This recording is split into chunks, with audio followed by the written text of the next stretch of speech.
Првиот училишен ден, како ќе ни помине, ќе им дадем активности да работат. Вака училиштата и учителите ги пречекаа своите првоодделенци. Едни со ведрина, други со страф и солзи. Седнаа во клупите во кои треба да останат се до крајот на своето образование. Денеска се забавуваа, се договараа, ги слушаа првите совети од учителката. Како ти се вика учителката? Светлана. Дали имаш подготвено ранец за на училиште и тетрадки? Да, Во кое одделение одиш?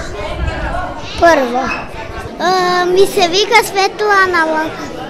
Светлана. Во кое одделение доаѓаш? Прво отделение.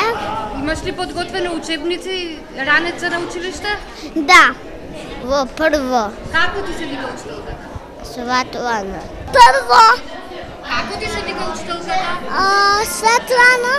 А дали имаш ранец за на училиште? Да.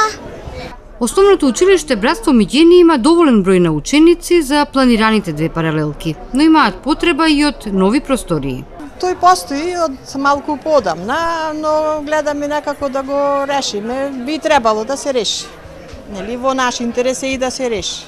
Со многу проблеми не се соочивме, затоа што имаше учебници од претходните генерации, само нема учебници дојдено некои каде што бројот на учениците не одговараше од генерација на генерација. Прво, втори и трето одделение учебниците дојдоа, само тие се уште не се дојдени. Во сите основни и средни училишта во земјава денеска започна учебната година. За над 2000 првачења во регионов, ова беше ден за соочување со новите предизвици. Останатите над 25.000 основци и средношколци ги продолжија започнатите училишни активности.